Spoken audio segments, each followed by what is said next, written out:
Bonsoir chers internautes et bienvenue sur Pépé Soupe. Pour des raisons de santé, je n'ai pas pu honorer nos rendez-vous récemment, mais je suis en votre compagnie aujourd'hui et très heureuse de vous retrouver. Démarrons cette édition avec la découverte sur la nicotine comme un moyen de prévention contre le Covid-19. France Inter a annoncé qu'une étude menée par le neurobiologiste et membre de l'Académie des sciences, Jean-Pierre Changeux, révèle que la nicotine aurait des vertus préventives contre le Covid-19. L'idée est que la nicotine interférerait avec l'attachement du coronavirus sur son récepteur et puisse donc s'opposer à la propagation du virus.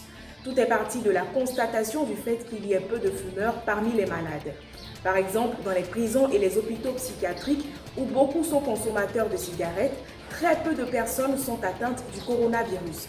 Aussi, à la suite d'une étude un peu plus poussée sur 480 malades, les résultats révèlent que seulement 5% d'entre eux sont des fumeurs.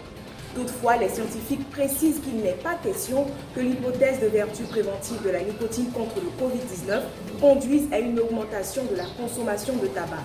Pour valider cette hypothèse, une étude clinique va être menée où des patchs nicotine seront administrés à des patients et soignants pour en mesurer les effets. À entendre notre prochain interviewé, cette crise sanitaire a quand même eu des côtés positifs en ce qui concerne le développement personnel. Il se nomme Ebenezer Wise, c'est un entrepreneur résident en Côte d'Ivoire.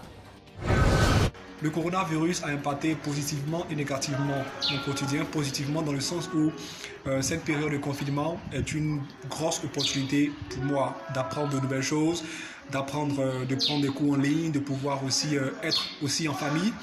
Négativement parce que nous n'arrivons pas à vaquer à nos occupations.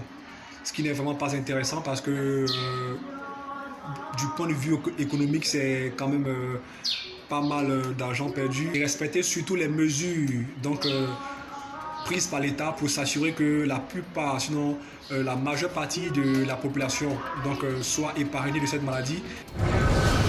En cette période de Ramadan fortement impactée par la pandémie du Covid-19, l'OMS préconise de veiller en permanence à conserver strictement une distance d'au moins 1 mètre entre les personnes et d'utiliser les salutations culturellement et religieusement acceptées n'impliquant pas de contact physique. L'agence onusienne appelle également les États à empêcher les personnes de s'attrouper dans les lieux associés aux activités du Ramadan, notamment les lieux de divertissement, les marchés et les magasins. Et voilà, c'est terminé pour aujourd'hui. On se donne rendez-vous demain pour un nouveau point de l'actualité sur le coronavirus. Portez-vous bien et surtout, restez chez vous.